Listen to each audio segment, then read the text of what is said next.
Salut, mon nom est Caroline Deschaines, je suis stratège web spécialisée en marketing par courriel, c'est-à-dire les stratégies d'infolettre.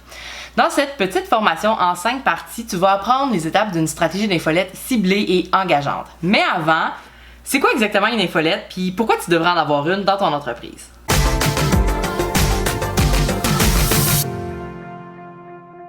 Je pense que tu sais c'est quoi une infolette. C'est un courriel que tu envoies à tes clients potentiels. C'est pas plus compliqué que ça.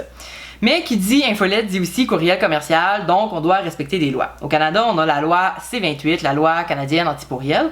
Et aussi, il y a le règlement général de protection des données si tu as des abonnés ou des clients dans ta liste en Europe, qui habitent en Europe. Mais je t'en parle pas plus aujourd'hui, je te mets les liens vers les bonnes ressources dans les notes pour que tu puisses aller les voir toi-même. Mais encore, une infolette, c'est bien plus que juste un courriel commercial. Il faut avoir des abonnés et avoir aussi une stratégie d'action.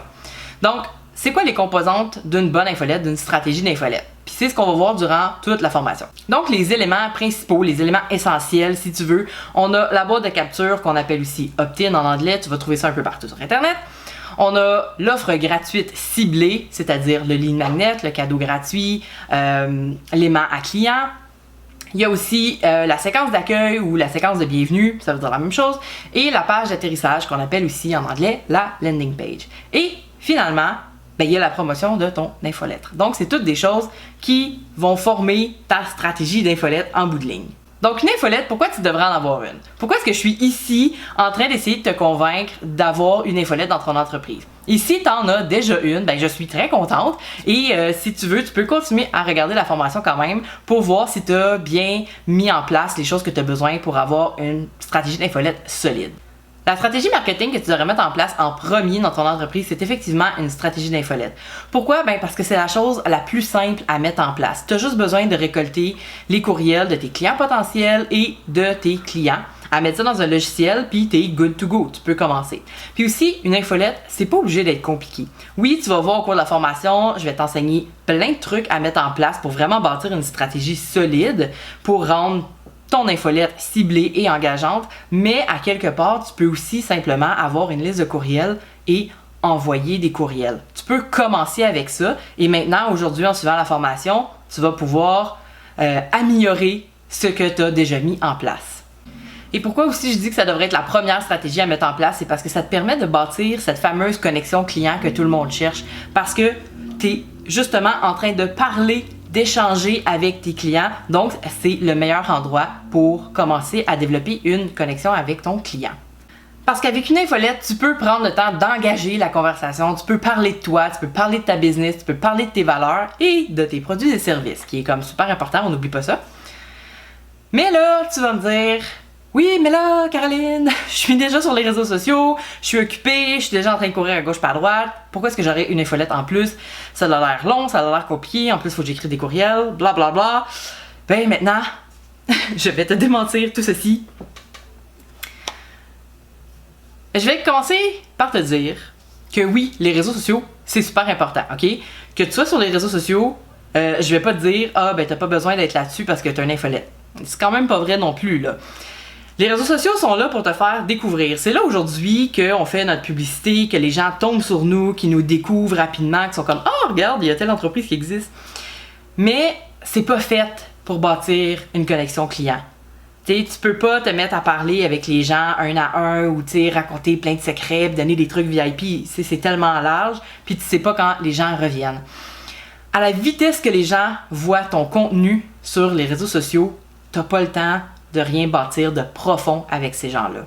C'est dur sur les réseaux sociaux de convaincre que t'es la meilleure entreprise pour cette personne-là. Parce que t'es pas la seule entreprise sur les réseaux sociaux. Tu le sais, t'as des concurrents. Il y a même des concurrents qui sont tes amis, là. Tu sais, qui sont un peu dans le même domaine que toi. C'est comme ça que vous êtes connus. Tu le sais, là, t'es pas la seule entreprise sur les réseaux sociaux. Il y a plein de bruit là-dessus. Puis on s'entend dessus qu'une personne sur les réseaux sociaux est occupée ailleurs, là. Son esprit, c'est pas ton entreprise sa priorité. Sur les réseaux sociaux, il y a de la publicité, il y a des publications de d'autres entreprises, comme je viens de mentionner, il y a des vidéos, il y a des publications de sa famille, de ses amis, la personne va aussi croiser des publications sur la politique, elle va voir des jokes, elle va voir des photos de bébés, etc. Ok? Donc, ton entreprise à toi, c'est vraiment pas la priorité pour la personne, même si tu as payé pour de la publicité, ou même si toi tu dis non, l'organique c'est le best, mais la personne n'est pas là en train de magasiner, elle est là en train de chiller, on s'entend, là, elle est sur son divan, elle relaxe, ou je sais pas, elle peut même être chez le médecin dans la salle d'attente, puis elle a rien à faire, puis elle regarde ses réseaux sociaux. Donc, c'est pas là que tu vas bâtir une connexion client, mais c'est vrai que c'est là, par exemple, que tu vas peut-être te faire découvrir. Donc, ça reste important, je le confirme.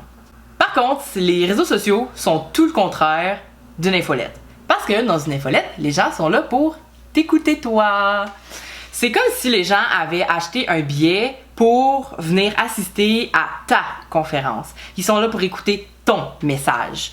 Ils sont là parce que c'est toi qui es sur la scène. Ils sont pas dans un grand festival, puis là, ben, il y a des stages tout partout, puis là, ils peuvent être assis au loin, puis regarder un peu ce qui leur tente, là. Puis peu importe. Ça, c'est les réseaux sociaux. C'est un grand festival. Une infolettre, c'est une conférence privée où est-ce que j'ai acheté un billet pour aller te voir, toi. Donc, quand une personne ouvre ton infolettre, t'es la seule personne en train de parler et t'es la seule personne que cette personne-là est en train d'écouter. Ça fait beaucoup de personnes, là, mais on est tous des humains. Qu'est-ce que tu veux? Donc, c'est pour ça que c'est super pertinent et important d'avoir une infolette parce que c'est là que tu vas avoir du temps 1 à 1 avec des clients potentiels sans être présent pour de vrai en personne. Mais en réalité, c'est pas possible de convaincre de quelqu'un de t'aimer et d'acheter tes produits et services, ok? C'est pas pour rien, et là je te dévoile mon côté super geek et amoureuse du monde d'Harry Potter. C'est pas pour rien que dans le Wizarding World d'Harry Potter, la Imperio Curse est interdite à tous les sorciers, ok? La Imperio Curse, c'est une incantation magique, et là tu vas voir, ça fait du sens dans notre vraie vie. La Imperio Curse, c'est une incantation magique qui contrôle les faits et gestes d'une autre personne, lui retirant ainsi son libre arbitre. Donc, dans notre vie à nous, de petits humains moldus et non magiques, on peut pas faire ça non plus. On n'a pas cette magie-là de pouvoir faire ce qu'on veut à n'importe qui et leur faire n'importe quoi. Et Dieu merci. Même avec les meilleures techniques de vente du monde, tu pourras jamais obliger quelqu'un à acheter ton produit ou à t'aimer. OK? C'est juste ça, c'est impossible. Et puis, ben, c'est ça, on voudrait pas ça. Mais, tu peux lui donner les arguments nécessaires pour que cette personne-là prenne sa propre décision, pour qu'elle puisse se persuader elle-même si toi, t'es la bonne personne pour elle. Donc, tu lui donnes les outils, tu lui parles de toi, tu lui parles de tes valeurs, de ton entreprise, et puis là, en arrière, c'est là qu'elle va découvrir si cette entreprise-là, ça fonctionne bien avec moi, c'est un bon match. Alors, en bout de ligne, ce que tu veux, que ce soit sur tes réseaux sociaux, sur ton site web, sur ta publicité, c'est d'attirer tes clients cibles, tes vrais clients potentiels dans ton infolette. En autant que tu restes honnête, tu vas attirer les bonnes personnes. Parce que tu veux avoir la chance et le temps de leur présenter vraiment qui tu es et de leur présenter tes arguments de vente derrière tout ça. Et ainsi, leur permettre réellement d'apprendre à te connaître toi et ton entreprise. Puis ben si au final, t'as un ou une nouvelle abonnée qui s'est inscrite à ton infolette et après le début, elle a commencé à te connaître et tout, puis cette personne-là, elle se dit, ben moi, ton entreprise, ça m'intéresse pas pantoute. Soit tes valeurs, soit ta personne, soit tes produits et services, tout est possible. Ben elle va peut-être se désabonner, puis ben tant pis. Je vais toujours te dire partout dans mon contenu, tant pis. Si la personne n'est pas faite pour te suivre dans ton infolette, c'est pas grave. Parce que tu veux juste garder dans ton infolette des gens qui sont vraiment intéressés. Oublie pas qu'éventuellement aussi ton logiciel de marketing par courriel, tu vas le payer, puis il y en a certains que tu payes au nombre d'abonnés que tu as. Fait que t'as pas besoin de garder ceux qui t'aiment pas puis qui ouvrent jamais tes courriels de toute façon. Donc, on ne pleure pas quand quelqu'un se désabonne et on se dit simplement qu'on a réussi à filtrer les gens qui ne fitent pas avec la personne qu'on est.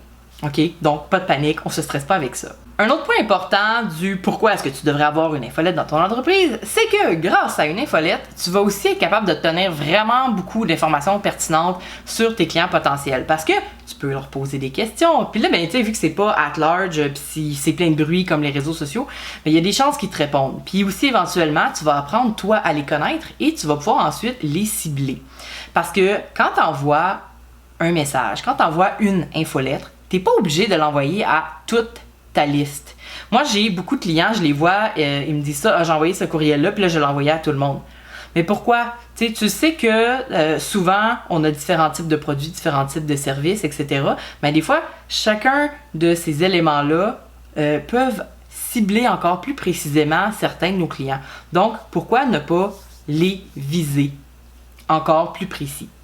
Donc, en découvrant plus d'informations sur tes abonnés, tu vas pouvoir justement envoyer des infolettes plus ciblées et en voici quelques exemples. Tu pourrais envoyer des infolettes juste aux gens qui aiment les fromages forts. Puis les fromages doux, ça sera une autre journée. Tu pourrais envoyer une infolette aux entreprises qui ont seulement plus de 20 employés, aux gens qui habitent en appartement seulement, aux gens qui ont un chien et un chat. Aux gens qui adorent les jeux de société coopératifs, mais qui haïssent vraiment ça, les jeux de compétition.